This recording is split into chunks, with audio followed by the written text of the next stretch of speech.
What's up, everybody, and welcome to the Box Out Boys podcast. We are the NBA podcast of the people, your home for lukewarm takes and substandard analysis. I'm Titus Two Shots Dominguez, and with me, as always, it's Chris, the Statsman Gorman. Hit him with the stats, Chris. All right, LeBron. Let me talk one thing about LeBron James right now. He has won 9 straight games in a row where it was a winner-take-all scenario, where it's a game 7 or a one-game scenario like he did the other day. LeBron James, man, he's pretty good. Pretty good. Almost potentially the greatest of all time. And, of course, the opposite of that coin, the lawn boss, Joey McCroskey. Get that joke. You just admitted that your entire segment in the summer was wrong because you just said almost the greatest. So thank you for that. I was joking there. Appreciate it. No, it's cool. Got it. Didn't you come around to LeBron's side? I'm more MJ's side right now. No, I think that's how we're supposed to be in this dynamic. No, that's not how it went at all. Titus was the only one who landed on one side. Well, the Steve Kerr to our Michael, Scotty, and Rodman, the professional bronze, hitting them threes, lacing them. How we sound tonight, Adam? Sounding good. It's. I guess you could call it a gift. A gift, yeah. A gift. An ethical gift on the side. You never know. So wait, who's who in your Michael, Scotty, and Dennis comparison? I don't know. That's actually a good one. I just said the big three. Right. Just was curious if you had any thoughts. All right, moving on. I couldn't figure out who was Rodman. That's what I couldn't. I think it's probably me because I probably had the least basketball talent of all of us, but I'm probably the biggest likely to get in a fight for no reason. I don't know. Let's come back to that. Tell us who you think is the Scotty and the Rodman and Jordan here. I feel like I can't be Jordan off of default. I have to be. I can't argue against them and then be like, yeah, well, I'm obviously on MJ. I think you're Scotty. I think I'm Scotty. I'm just getting the points up. Oh, I thought Tice was the MJ in this case. No, I think Chris, you're the MJ. I think you're MJ, Chris. I think you're MJ. I think you're MJ, Chris. I think that's how we got it. Wow. Well, now that we got that cleared up, we could talk about some other things tonight. We're going to talk about IST final. Of course, absolute banger of a tournament in a final game. Pretty fun. We're going to give some quarter season reactions from the boys, see what they're thinking with about a quarter of the season gone. And then Joey's got a nice coach's challenge for us, also related to LeBron. So let's go ahead and get into it. So speaking of LeBron, IST first-time winner, Los Angeles Lakers, IST MVP, LeBron James. He was taking it seriously, guys. We all knew this. We talked about it. Joey, what do you think, man? One, did you like the kind of the final game? It ended up being pretty cool, pretty intense. And then what did you think of LeBron, taking it home? Yeah, I enjoyed the final game. I was hoping for a little bit more from Indiana. I think they kind of succumbed to the pressure, kind of fell back to, the age and level of team that they are, which is acceptable, I guess, considering who they went through to get where they did. I also think the Lakers had a really good game plan for Halliburton. They were blitzing him, double teaming him all night, didn't let him get in a rhythm early and kind of cut the ability for them to have the pace that they normally do. But AD was the difference in this game. He looked like the man really on the mission. LeBron was the guy throughout the majority of the tournament, but in the final, AD really kind of finally put it together and looked like he cared. There was a lot of talk from those guys about getting some of the guys at the bottom of the bench that extra money, whether they actually believed that or not, or if it was just kind of the good PR move to kind of say it. It's still pretty cool. I was looking at the salaries today, and I think the lowest player on their team makes like $1.1 million. So, hey, this is 45% of his season earnings, when LeBron it's like less than 1% or just around 1% of his in total season earnings, the extra money that they're getting. So pretty cool overall. I thought the final was good. I thought the NBA got exactly what they wanted out of the tournament in the final. I think my only negative from this entire experience, I guess, for the first time, and we talked about this before, was the LeBron one. No, he wanted to care about something that meant nothing. That seems about right for him. No, I think my only kind of thing was the games were kind of too far spread out, hard to follow the entire schedule. I think once they got to Vegas and it was, here's the teams that are left and they were all kind of playing in the same arena and it all happened at the same time. You had 2 games on one night and then the one it was 4 games and then 2 games. It was very easy to follow and kind of understand. But even then they still kind of got it confusing because then they plugged in regular season games for teams that weren't in the tournament on that Wednesday and Friday when those games weren't previously scheduled. So it was just kind of a bit chaotic and crazy. But overall, I was excited for non-Bulls teams in November and early December when I previously wouldn't have been. Those just would have been random games that you would have maybe stayed up for to watch on TNT or ESPN or whatever. So I think overall, big win for the NBA. I hope they continue to do it with some minor tweaks to the scheduling. But overall, the players, the team seem to care about it. So I think they're gonna get a win out of this one. I hope they'll keep doing it. I don't see why they wouldn't. Chris, your thoughts, man? It was great. Gosh, Joey said a lot with what I was saying there. Sorry. What I was thinking as I was no, you're fine. Like when I was going through that. The Pacers Lakers final game. I think both teams really went into it. I think LeBron really wanted to win this game. Vegas is is a very, very popular expansion team, and I feel like LeBron is already looking at beyond his career. He wants to own that Vegas team.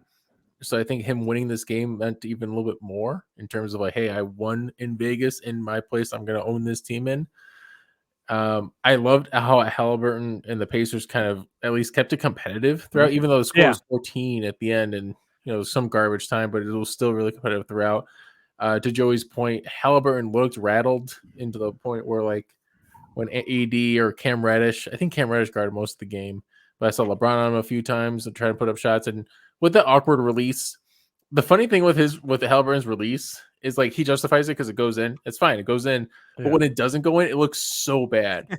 Like it just looks like what are you doing? Like it looks like the worst release in the league, even though he's one of the smartest players that we've seen come out of this scene, especially this season. So I think the Pacers are small, and I think that's what we saw here. I think this is peak Pacers. I don't know if that's they peaked this of the season. I think this is their right. Peak. This is the peak. He's in peak. I'm in peak Pacers right now. So while I love the in season, I'm excited what we can do to continue. I agree with Joey again, where I liked how they did the every other day, where we did the playoffs, and then we had regular season games, and then we did the championship. I hope they kind of figure that out for next year, where we don't like, oh, it's Tuesdays and Fridays. I guess can we get it more maybe like Tuesday, Wednesday, Friday, and just have it maybe over a short period of time. Maybe do like MLB playoffs where it's just over in a snap. You don't even realize that there's a champion already. So I could see, I could see for like the group stages, maybe compressing that a little bit more, and then spacing out the final things, because final games like the bracket. Because for me, actually, the biggest thing I think it's got to be on a team's home court. I know like the LA crowd showed up in Las Vegas, but in that Bucks Indiana game, that was a very quiet arena, and it didn't like it just.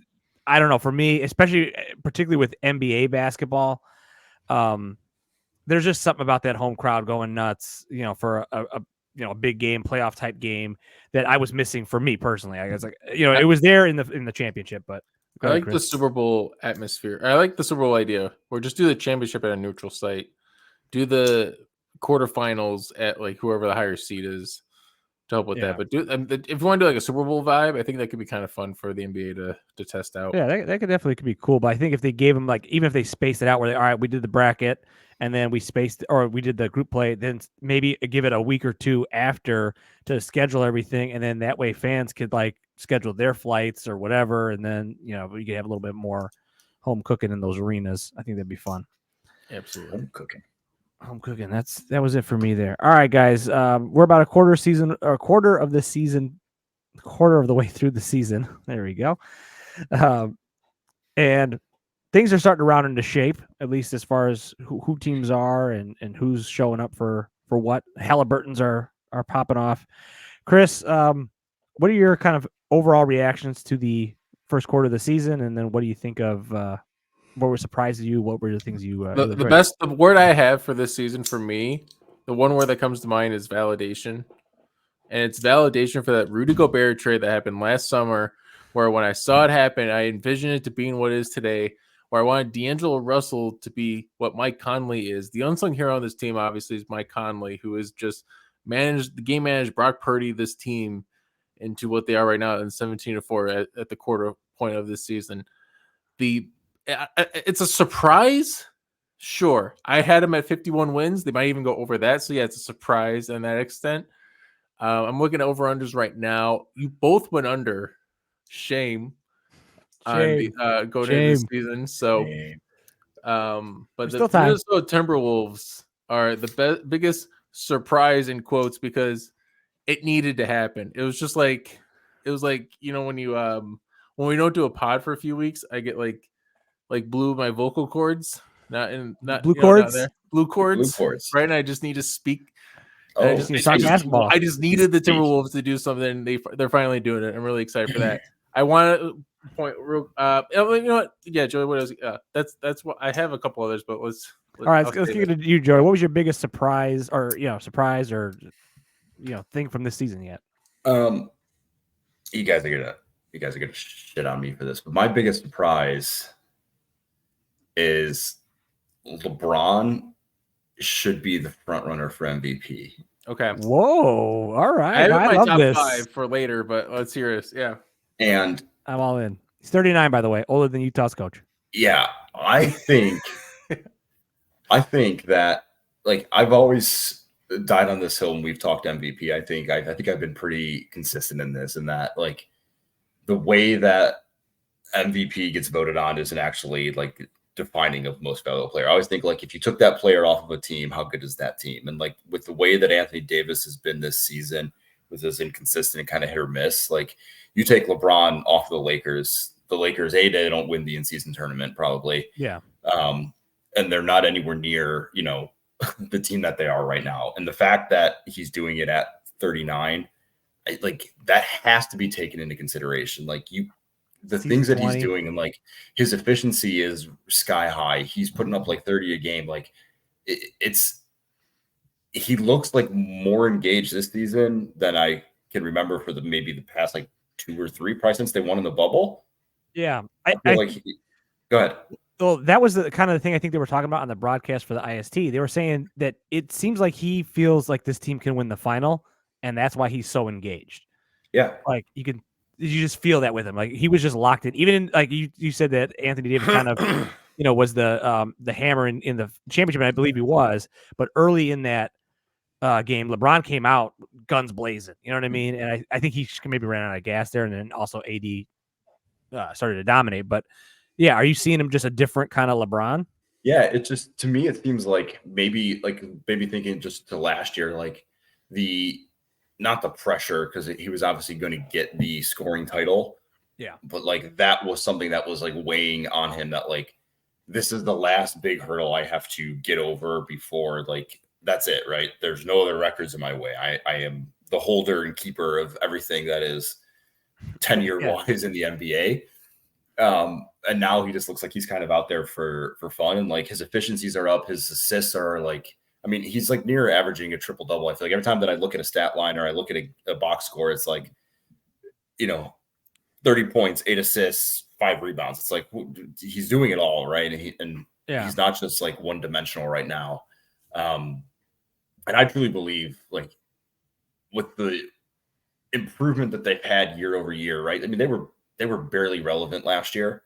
Yeah. And the fact that they're where they are now this year with the way that he's playing, I think that has to carry a lot of weight. And I don't know, when we started the season, I don't think any of us pick LeBron as an MVP. No, I don't think anybody would have had LeBron. I think, we were all kind of thinking hey, he's probably going to be, still a top 10 guy in the league, but he's not going to be standing out there saying I'm potentially still the best active player in the NBA right now. Yeah. He's top 5, I think. You know what I mean? It's tough, but he's number 6. I had to put him number 6 for me. I had Jokic, Embiid, Luka, Curry, Giannis, and then LeBron. Or is it Yeah. any of those 5 you want over LeBron right now, or LeBron over them right now? Maybe Giannis. I don't know. Long term, Maybe no. Like this season, Yeah. right now, maybe over Giannis, maybe over Steph. Yeah. Right? Yeah, I would. That's a good Embiid's a grouping. maybe for me too, but I mean, Oh no, no, he's the league Embiid's leader on a in scoring tear. now. He's I on a tear. can't. Let's not disrespect Embiid right now. What he's been doing is stupid. No, he's playing great. Chris, you got anything else? Quarter season. I just realized I could go into the Pacers have been good, the Magic have been good. We don't need to talk about Kobe White. He's been great, but we don't need to go into it. Let's talk about championship contenders, and that's what we talk about: the Timberwolves and the Lakers. Let's move on. Is it? What? I've got some I thought disappointments. you had some disappointments, Joey. Go for it. Oh, sorry. Oh, disappointments. Sorry, No, I was talking about surprise. I thought you were talking about me. Sorry. I was Disappointments. I have so many disappointments. Okay, I had to think about this where like what Draymond did yesterday with Jusuf Nurkic. I'm not even mad anymore. I'm not mad. I'm disappointed. You know what I mean? Real father. Yeah. Like I'm just like, come on, dude. Like you're really still doing this. You just did this like 3 weeks ago, 2 weeks ago. You put somebody in a chokehold. You didn't apologize for that one. You told people like us that are like, doing our remedial jobs and like, I'll keep doing my thing. Cool, man. Now you're still fucking up. And now, by the way, he's suspended indefinitely, whatever that means. By the way, that just came through like an hour ago from Adam Silver. Yeah, hot off the press. Definitely. And the Box Out Boys. Nice. So breaking news. We'll see. Like the Warriors. I hope they dropped a hammer on him, and it should be 25 games. It should be the John Moran thing, in my opinion. Yeah. But the thing with the Warriors, why the most disappointing is because Wiggins and Klay Thompson have also been huge letdowns. Klay, could have been a little predictable because of his injury and his age. Yeah. Wiggins, because of his mentality of not liking the game of basketball, going back to his Minnesota days. So, yeah, the Warriors are still the most disappointing because Curry is still a top 5 player in the league, arguably. Yeah, Warriors. Joey, disappointments? Yeah, I put Memphis. I think that one's pretty self-explanatory. I think everybody thought they were going to be kind of behind without Ja, but not this far behind. The other one was the Bucks. Yeah. I hit the Bucks too. Like, yes. They're okay. Like they're 16-7. They're great. What are you talking about, Joey? But like, is anybody fearing the Bucks right now? Like, no one's fearing the deer. I mean, granted, I've watched like 3 Bucks games all season, 2 of them against the Bulls, and like Dame doesn't look that great. Okay, does Dame look scared to you? So Dame looks like how Dame has always looked. In my opinion, he's just always been overrated. He's just been on a really bad team. He's just been always like, he just hit this crazy shot. And that's is maybe he having like a Matt Rife effect where people only seen his TikTok highlights. Crowd work. They always see his crowd work, and then he gets a Netflix special on the Bucks, and everybody's like, hey, this guy's not that funny. This guy's not that good. Is that what just happened with Dame? It's kind of what happened with Dame. Because to me, like, and I use that word scared because it's really weird, but it just looks to me feared. Like he just looks like a guy that has never played with that pressure. Like in Portland, there was never that real pressure to win, in my opinion. Like they're always dogs. They're always dogs. Right? Yeah. And now he goes to the Bucks, and it's like, no, you guys should be the favorites. They were predicted to be the favorites as soon as the trade happened, and I just feel like he's like, ooh, I don't really know how to do it. I know he's still playing great in fourth quarters and stuff like that, but I don't know. It just doesn't look right to me. We all had him at overs. Tice, you had him at 60 wins. Yeah. They're still on pace for that quarter way through. Yeah, but it's just as far as like championship, right now I'm a little nervous for them. Like I don't know if they're making it. So at least right now. But I don't even think it's Dame though. It's more Middleton though. Like Middleton averaging 12 points a game. He's still like the Klay Thompson effect where he can't come back from an injury. He's not the same. Yeah. And then they don't have that other guy. Malik Beasley is their defensive stopper. Joey, we know about Malik Beasley, how he, Pat Connaughton's not even on the team. Bobby's fine. Anyways, I don't, anyway, yeah. Joey, talking shit in the locker room and stirring up trouble. That's what Bobby's doing. Bobby. Oh yeah. No, I had the Warriors as my other disappointment, Yeah. but Chris already had that one. I think that's pretty obvious. But yeah, my big take from looking at it was that LeBron is just completely Is the GOAT. over impressing. I think in year what is this 21? 20. Yeah, 21. I think he's sealing up his goatness right now. This is the current season. Speaking of, let's get into your coach's challenge, Joey, because it is LeBron related. Let's go to the booth, guys. Let's go to Secaucus right now. Yeah, it's the show of LeBron, I guess. Somehow every topic has been brought up, and I'm in two of them, so this is suspicious. It's full sus, but yes, my coach's challenge. I was thinking about this the other night, just about like how the NBA markets itself and how they do it differently than every other major sport, in that they are very cognizant and like very aware that the teams are not what draw fans to their game. It's Players. It's the players individually. And I think it's one of the things probably a lot of people like about the NBA and why people who aren't, regular fans come into the game, right? It's because these guys can have individual shoe deals and be, their own unique kind of player. And LeBron epitomizes that his entire time in the career. And we talked about this before on the show, and we've always kind of, given out a handful of names of players that we think could take the throne from LeBron. And as this season has gone through a quarter, all the people we've named, I kind of thought about it and said, none of those guys can do that. So my coach's challenge is the NBA has a superstar problem in that if LeBron decides to hang it up at the end of this season, of next season, there is not a player that the NBA can hang its hat on, a sole individual player out of all of them that they can hang their hat on and say, this is the face of our league. This is our guy. This is the reason you should come watch the NBA. Yes. Chris, what do you think, man? Are you going to uphold that call and say that that's true, or are you going to overturn it and say? I think it's true, but it's not a problem. I think this is a broader thing with our society as a whole, where the singularity of a popular. I think about bands like the Beatles, were echelon. Michael Jackson was echelon. Today's version of that is Taylor Swift. Yeah, but even she's not at that same level as Michael Jackson ever was, right? Whoa, we're just kind of more in this field.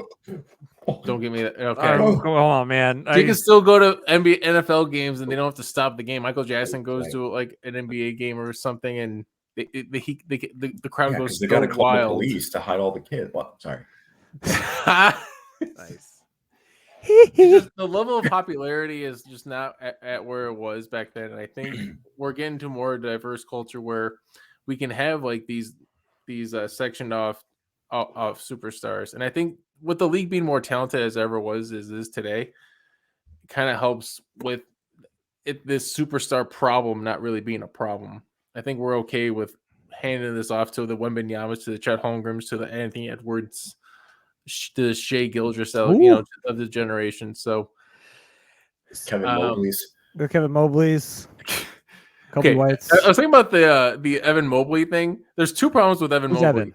It's his game is really boring because it's kind of KG-esque, but he's not as good at defending right now.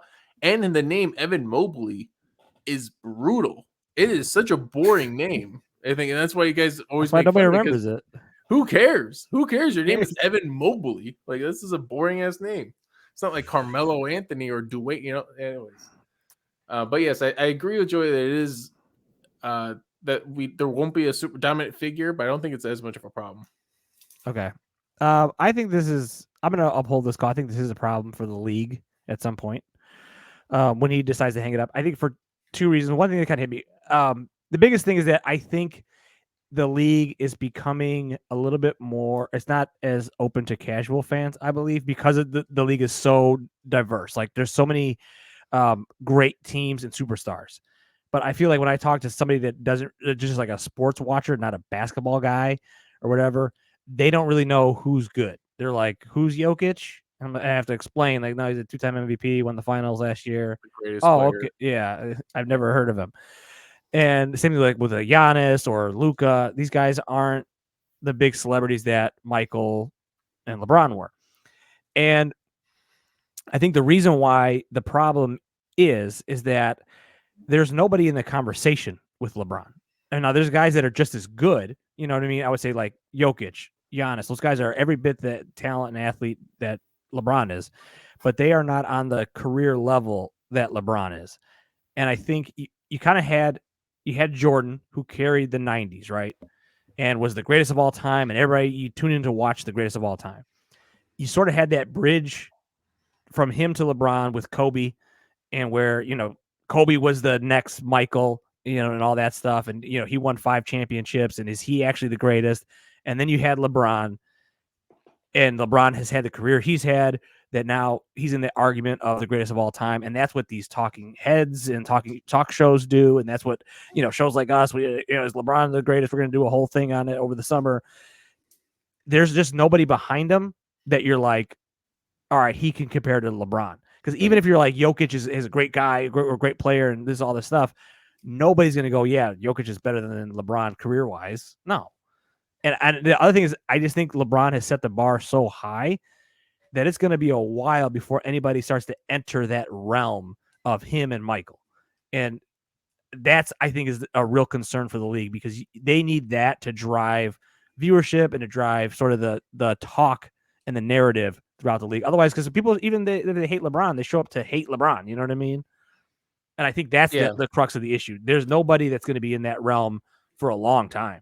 I think the NBA needs to change the narrative. I think it's a good thing to get away from player based, get more like what I like about the NHL is that you guys can't name who the best player in the NHL. It's Connor McDavid, right? No. Connor Bedard, who Joe, you saw live a few weeks ago, fantastic hockey player, pretty awesome. But nobody really knows about those guys because hockey is such a team driven sport. And I feel like the NFL has kind of gone that way too since Tom Brady left. There's a TikTok I saw today that's talking about Jake Browning, new quarterback for the Cincinnati Bengals, because Joe Burrow's out, is going to be becoming the new Tom Brady after a couple games. People are desperate to find the next Tom Brady if talking about Jake Browning. And I think and the NFL is still thriving. So while the NBA, I think after LeBron is not going to have LeBron, I think it's still going to be better. I think it's going to be better off, to be honest, the more I think about it. To not have these superstar driven arguments. Can we just be more team based and hey, what's the collective unit look like? The Pelicans have, they're 8 deep. Can they actually make a run? Yeah. So go ahead, Joy. I think what you're saying, Chris, makes perfect sense for somebody like all of us who really like the NBA, right? Yeah. Like we will watch it because we'll watch the team dynamic. Yeah. But the whole reason that the 3 of us are NBA fans are because of singular players, right? It started with Jordan, it was solidified with Kobe, and then it was cemented with LeBron. Yeah. And if you look back to guys before us or our parents, right? They had a similar kind of trajectory. It was, Larry Bird and then Magic and Jordan, right? And they have this kind of thing. And I hear what you're saying about, hockey. And I think hockey is even doing that. Connor Bedard is on more national media than they've ever had a hockey player before when the team is bad. The Hawks are not good, and Connor Bedard is everywhere because they've realized hey, this is somebody that we can build excitement around. MLB is doing it with Shohei Ohtani, right? Here's a guy who is unique and he's different and he can do things that nobody's ever done, and we are pushing him out there for you to come see. And I think for me, the NBA has always done that, and that's been if you're going to watch a game, we don't want you to come watch the Spurs versus the Bulls. We want you to come watch Victor Wembanyama, right? Or Kobe White. We don't want you to watch the Cavs versus the Pistons. We want you to come watch LeBron James. And I think, Titus, your point is perfect. And there's nobody at that level, and not even at that level, but there's nobody anointed yet. And Wembanyama, I guess, is probably the guy who he's probably already. And I think what gets me the most is the thing with Kobe, Jordan, LeBron is they were relatively unknown because the way that the world was, social media didn't exist as much. And these guys were you knew about them a little bit, but you didn't know the whole thing about them. And if you looked at LeBron, Jordan, and Kobe against an average NBA player, they look like an average NBA player. To the casual fan, you see this person, you go, all right, there's nothing special about LeBron, just physically like looking at him, when he was a rookie. You look at Wembanyama and you go, okay, that guy's a basketball player. He's freakishly tall. Like something is very unique about him. He should obviously be fantastic at basketball. And like, I think with like Jokic, right? Like a casual fan, you sit down and show a casual fan an NBA game and you say, watch the Denver Nuggets. This is the 2-time back-to-back MVP. Yeah. This guy is the best player in the league. Someone's going to watch and be like, okay, you're lying to me. Like this guy's getting lucky on some of these shots. Dude, this bowl of pudding is the best guy in the league. When we did the highlights on Jokic, I was like going nuts over the passes, and I showed that to Caitlin, my wife. That's be awesome. And she's like, "What a." I guess this is cool. I don't know. She was trying to be nice, but she's like, "I'm like these passes are insane. What he's doing." But like, it just doesn't hit the same. Yeah, and I also think there's like a fact of like that somebody has to want to be the superstar. Like LeBron wanted to be the superstar, right? Yeah, he wanted wanted to be the superstar. Right, Kobe wanted all that smoke, and they took it, and they advanced the league. Like, give me Edwards, man, dude. Like, but even there's guys that are out there. I say like Edwards, Giannis, those guys, and they're great players, but they're not. I don't think they're gonna be in that LeBron stratosphere, Kobe, Jordan. Now Wemby's like to Joey's point has been anointed, right? But let's say Wemby doesn't become that guy. You know what I mean? Let's just say he becomes like a Durant type or, just another guy that's a great player, but not this all-time great where he's winning multiple finals or going to the finals every other year. I think there starts to be a little bit of lag of like, I mean, it's going to be weird because I'm kind of curious if it's going to hold up or how it's going to be. This sort of new era of the NBA where, like, what do we say? The last 5 years has been a different champion each 5 years, right? Yeah. And that's first time ever. It just doesn't happen. In the 80s, Lakers, Celtics, 90s, Bulls, 2000s, Lakers, Spurs. Then it's the Heat and, and the Cavs and the Warriors. LeBron. Yeah, LeBron. It was LeBron and the Warriors. That's just should have said, yeah. But you had sort of these, generational battles all the time. And I'm still waiting for that team or that player to sort of step up and go, hey, we're the next guys that are going to be winning all these titles. I think Shea, like, there's guys. Guys. Your point, like, there's not really, like Shea's a good example. Anthony Edwards is a great example. But let's say, all right, eats himself out of being an example. Let's say Shea wins one, then Anthony Edwards wins one, then Luka wins one, and then Tatum wins once. It's like, you know what I mean? And you're going back and forth, and then everybody's trying to keep up of like, well, okay, well, is Boston good anymore? Well, they won last year, but they didn't win this year, and I'm kind of curious what happens. I think the sickos like us, we're gonna love it. We're gonna be like, oh, we'll be deep diving who's actually gonna win and following it. But I don't think we could fall into like the early 2000s. Yeah, where it was like Duncan and Dirk and KG. Yeah, and it's like, okay. Yeah. So I don't know, man. It's interesting. With Edwards, Shea, and Luka instead. Yeah, with shooting guards instead. Shooting guards. It's a good debate. I guess I should have framed it more around. It's for the casual fan, like bringing new people in. Like the sickos are gonna love whatever happens. It's if you're gonna watch a game for the first time and you pick a random team, like, are you gonna see something that's gonna blow your mind? Besides the Wizards, Spurs, besides 3 of the teams, Wizards, Spurs, and Pistons, yes, you will. I just don't know if that's necessarily going to be the case. Yeah. I kind of agree. All right. Well, that is it. Well, that's a good point. I do have one little note here. I'm going to say Pacers beat the Hawks, Magic beat the Nets, Thunder beat the Spurs, and the Kings beat the Suns in the TNT Tournament of Champions. So for next week, Pacers, Magic, Thunder, Kings in the quarterfinal. Pacers, Magic, and Thunder, Kings. Yep. So those are good teams. Those are good teams. So it's been fun watching them. I really enjoyed. How do you feel about the Thunder 1% tax increase for the next 6 years for the city of OKC or for the state of Oklahoma? I think. Oh, for getting their new building or something, right? For getting that $1 billion stadium, yeah. I should always think billionaires should pay their share, but we won't. We won't get into. Well, they're paying their share, the 50. But it's a 5% share. Yeah. Okay. Next. May have to factor into my decision later. I'm just saying. I wouldn't mind visiting that stadium. So if you like the Thunder, we should. You can maybe do a Box Out Boys trip. We can do an OKC Box Out trip. Can we fly there? I'm not sure a road trip Totally No, AC. fly. Yeah, Okay. Fly. Yeah, great. Just making sure. Just want to make 17 sure hours? that Oh, you want to be in the car half-a-day with drive. Chris for I don't want to be in the We've car. driven long enough together, Joey. I don't know. We almost died on that bridge. let's get some That was only let's like get 8 those hours. cracker. This is a lot longer. None of our musical taste is good enough, collaborative enough to We have podcast taste though. We're just listening to podcasts for like this 9 might just hours. be a 12-hour basketball podcast. Yeah, I want to save up no dunks for like 2 weeks and then Yeah. just listen to them all. No dogs, low We were post, watching just no a little- basketball for 2 weeks and Yeah. just consume it all via podcast. and then we'll go see the Thunder play the Pacers for the the championship. Right. The bracket. All right. Well, that is it for us tonight. Follow us on social media at the Box Out Boys. Slide in those DMs. Be sure to subscribe, rate, and review on YouTube and Spotify. We very much appreciate that. So until next time, a box out.